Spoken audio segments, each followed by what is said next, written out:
At the beginning of the movie, we are introduced to Nikki Hallstead, a highly trained American soldier standing in the middle of a violent desert storm. While military vehicles move through the camp behind her, Nikki steps away from her unit and makes a phone call home. It is her daughter's third birthday, and although Nikki is thousands of miles away, she refuses to let the day pass without hearing Chloe's voice. The little girl asks when her mother is coming home. Nikki promises that this will be the final birthday she ever misses. Unfortunately, it is only the first of many promises she will fail to keep. As the years pass, Nikki remains committed to her military career. There is always another assignment, another dangerous operation, or another deployment that supposedly cannot continue without her. She calls Chloe whenever she can. She sends presents, records messages, and tells herself that she is serving her country so her family can have a safer future. But children do not measure love through medals or military service. They measure it through presence. Every year, Chloe grows older, while Nikki remains a distant voice coming through a telephone. Birthdays become shorter conversations. Excited questions become uncomfortable silence. The young child who once waited beside the window for her mother slowly becomes a teenager who no longer expects her to return. When Chloe turns 15, Nikki sends her an acoustic guitar. It is a thoughtful gift, but it cannot replace the years of school events, holidays, illnesses, and ordinary evenings that Nikki has missed. By the time Chloe reaches 16, she and her mother barely know how to speak to each other. Then tragedy finally brings Nikki home.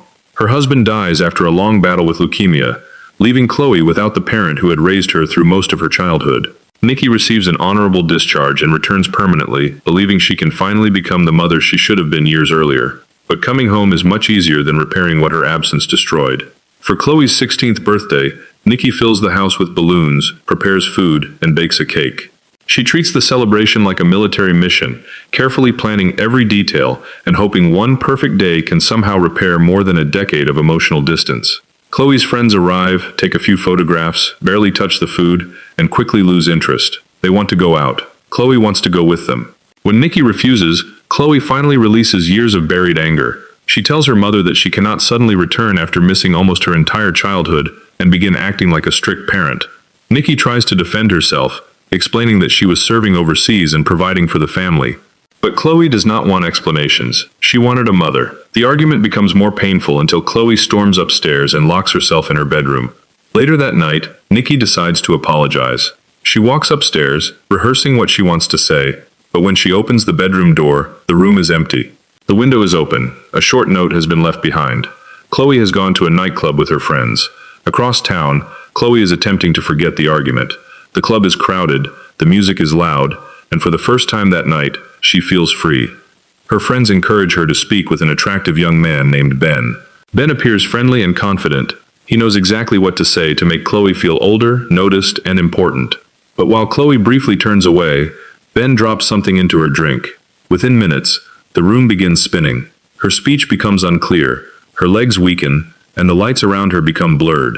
Her friends assume she has simply consumed too much alcohol. They move away, leaving Ben to offer to help her outside. But Ben is not helping her. He is delivering her.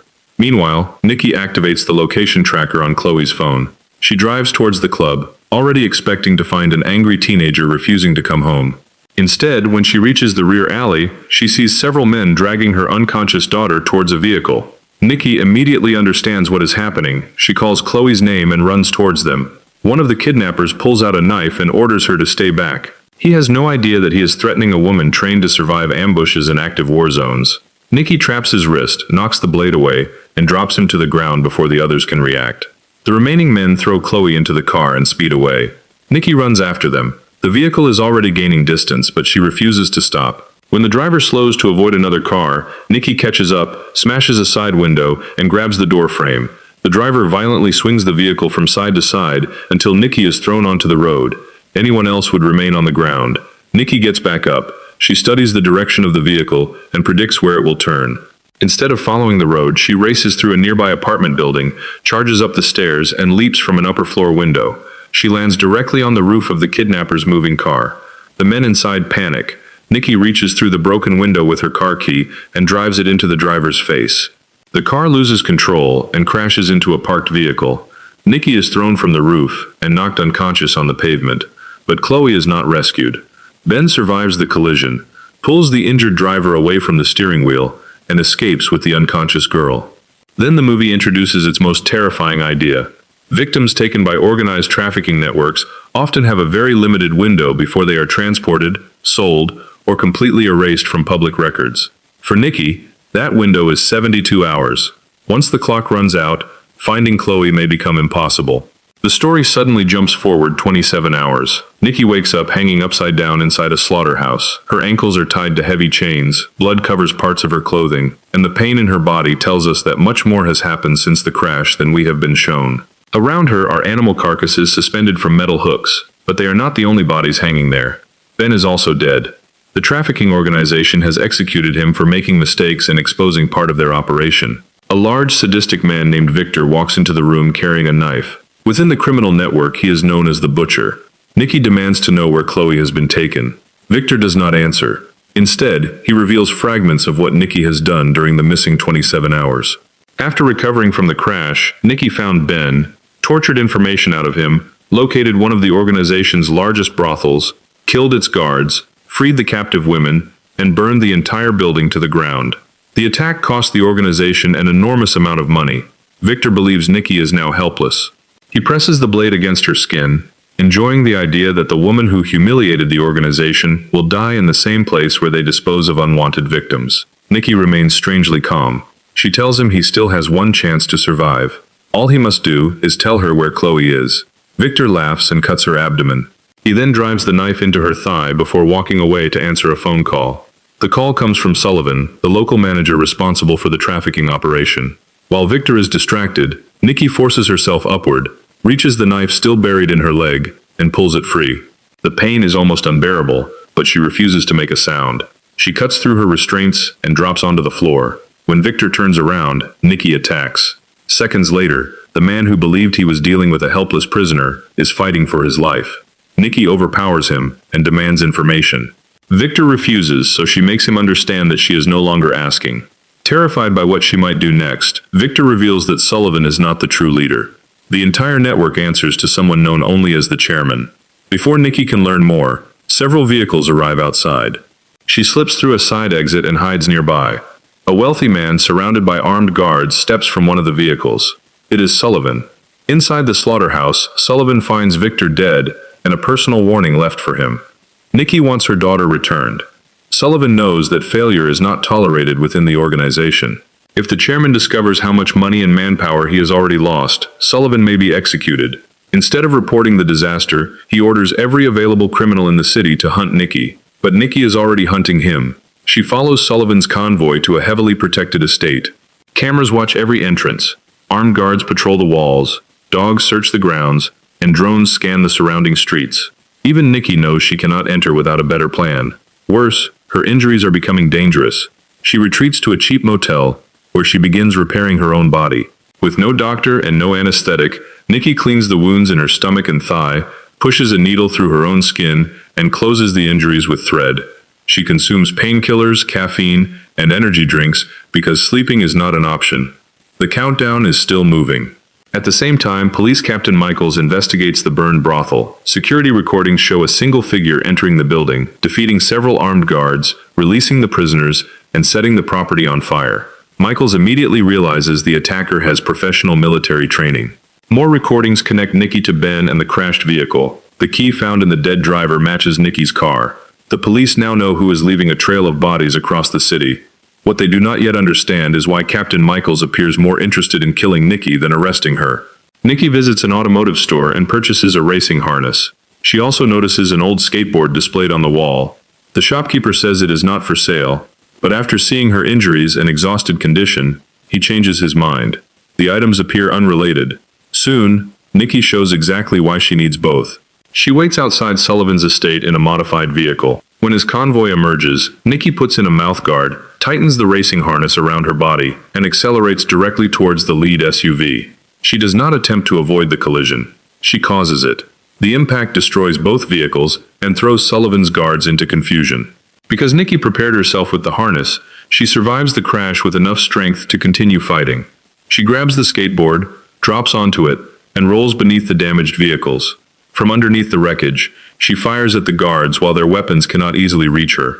By the time she emerges, Sullivan is the only one left. Nikki strikes him with the skateboard, knocks away his weapon, and demands Chloe's location. Sullivan claims he does not know where individual victims are held. Nikki shoots both of his knees. Sullivan finally admits that the chairman is operating from the penthouse of the Grand Hotel. He offers to take her there. Nikki tells him that an address is all she needs, then she kills him. While searching Sullivan's vehicle, Nikki hears movement from the trunk. Inside, she finds a heavily drugged teenage girl. In Nikki's eyes, it is Chloe. She carries the girl onto a bus and takes her home. During the journey, Nikki's mind drifts between the present and memories of the past. She remembers violent military operations in which silence could become gunfire without warning. Then she remembers the hospital room where her husband died. A younger Chloe sat beside the bed while Nikki attempted to remain strong for both of them. Back at home, Nikki lays the rescued girl on Chloe's bed. She examines her arms and sees marks left by repeated injections. Believing traffickers have abused her daughter, Nikki breaks down. For the first time since the search began, the unstoppable soldier appears completely powerless. Outside, Captain Michaels prepares a SWAT team to storm the house. He authorizes lethal force, claiming Nikki has killed 13 people and must be treated as an extreme threat. A younger detective points out that all 13 victims were connected to the trafficking organization. Michaels ignores the observation. Just before the officers breach the door, Colonel Joseph Lavelle arrives. Lavelle was once Nikki's commanding officer. He knows what she can do, and he warns the SWAT team that entering the house will lead to unnecessary deaths. He produces an official directive giving him control of the operation. Michaels is forced to withdraw his officers. Nikki leaves the rescued girl sleeping and goes to a pharmacy for antibiotics and medical supplies. However, Michaels secretly sends a small group of officers after her. He orders them to switch off their body cameras and kill Nikki away from witnesses. As Nikki exits the pharmacy, she notices a tiny reflection in a nearby mirror. Someone wearing tactical equipment is watching her. She enters a dark alley, allowing the officers to believe she is trapped. They follow. But when they reach the center of the alley, Nikki is no longer in front of them. She has moved behind them. At the command post, Lavelle explains that Nikki served in a highly specialized military unit and became one of the finest close-range fighters he had ever trained. Michaels waits for confirmation that she has been killed. Instead, the officers' body cameras suddenly reactivate. All 4 men are lying injured on the ground. Nikki speaks through their radio and requests ambulances. She deliberately kept them alive because they were police officers following an illegal command, not members of the trafficking network. Lavelle contacts her and asks her to stop. He promises that federal investigators can take control. Nikki refuses. The organization took her daughter, and she believes every minute spent trusting the authorities moves Chloe closer to death. When Nikki returns home, the bed is empty. The window is open. The girl she rescued has disappeared. Nikki assumes the traffickers have taken Chloe again. A police officer attempts to arrest her, but Nikki disarms him. After realizing he is not involved with the criminals, she knocks him unconscious rather than killing him. Then she prepares for the final location, the Grand Hotel. Meanwhile, Lavelle begins questioning Captain Michaels. He asks why Michaels has repeatedly tried to kill Nikki instead of arresting her. Michaels insists she is too dangerous. Lavelle then notices the captain's expensive clothing and asks how a public employee can afford such luxuries. Michaels has no convincing answer. Moments later, internal affairs officers arrive with evidence showing that millions of dollars were transferred into accounts linked to Michaels. He has been protecting the trafficking organization. Sullivan paid him to redirect investigations, eliminate witnesses, and keep the police away from criminal properties. When Michaels attempts to grab Lavelle's weapon, the colonel easily restrains him. Michaels is arrested, but Nikki has already entered the next stage of her mission. The Grand Hotel is far more than a hotel. Its lower floors are used to imprison trafficked women, while the chairman operates from a luxurious penthouse at the top. The building has armed guards, cameras, controlled entrances, and its own security network. A direct attack would be suicide. Nikki creates darkness. She parks beside the building's electrical system, damages the fuel line, and places a delayed flame nearby. Then she covers herself in dirty water and approaches the service entrance, pretending to be injured. When 2 guards come closer, she silently eliminates them. Inside the kitchen, she opens the gas lines. Outside, her vehicle explodes, destroying the main power system. The entire hotel falls into darkness. Armed men rush into the kitchen carrying lights. Nikki ignites the gas. A violent explosion tears through the room. Now she begins moving upward. The guards know the building, but Nikki understands darkness better than they do. She uses suppressed weapons, knives, and military movement to clear one floor after another. On the middle levels, she breaks open several locked rooms and finds dozens of imprisoned women. She directs them towards the emergency stairs, warning them that the building is burning. Then she continues climbing. A team of armed men prepares an ambush inside a stairwell, but Nikki attacks before they can establish a defensive position. Further ahead, hidden shooters wait behind concrete pillars. Nikki fires once into a wall, using the brief flash to reveal where they are hiding. Before the darkness returns, she memorizes their positions and takes them down. Her ammunition eventually runs out. Two large men attack with axes, forcing her into a brutal hand-to-hand fight. One of them loops an electrical cable around her neck. As Nikki begins losing consciousness, she injures the second attacker, steals his weapon, and uses the cable against the man behind her. She survives, but barely. Her stitched wounds have reopened. She is exhausted, bleeding, and struggling to remain upright. Nikki collapses in the hallway. In her fading mind, she hears Chloe telling her that she has done enough. For one moment, Nikki considers closing her eyes.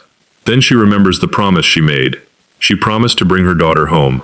Nikki forces herself to stand, picks up a shotgun, and walks towards the penthouse. Inside, the chairman's final bodyguard prepares to defend the door. Nikki fires through it before he can attack. She enters the penthouse and discovers more girls locked inside metal cages. Even with the chairman escaping, Nikki stops to release them. That act gives him enough time to grab one of the girls and place a gun against her head. When Nikki finds him, the chairman orders her to drop the shotgun. The 72-hour countdown reaches its final second, but Nikki does not hesitate. She fires one perfectly placed shot. The bullet strikes the chairman without touching the hostage.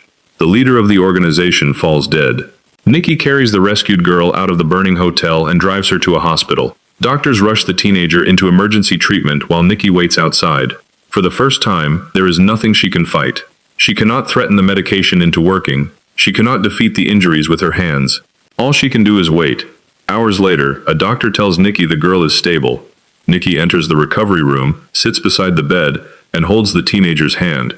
Believing she has finally saved Chloe, Nikki falls asleep. The nightmare appears to be over. Then the movie delivers its most disturbing revelation. In another part of the hospital, detectives speak with Colonel Lavelle. They cannot understand why the trafficking organization allowed Nikki to destroy so many properties and kill so many operatives instead of simply returning one kidnapped girl. Lavelle explains that their assumption is wrong. The girl Nikki rescued is not Chloe. In fact, none of the girls Nikki saved during the past 72 hours were her daughter. Chloe died months earlier. Nikki had once carried out a real search for her, but she arrived too late. When Nikki discovered Chloe's body, the guilt of being absent for most of her childhood became unbearable. Her mind collapsed under the truth. Military doctors placed Nikki inside a psychiatric facility, but her trauma created a powerful psychological loop. Whenever Nikki falls into deep sleep, her memory returns to the night of Chloe's abduction.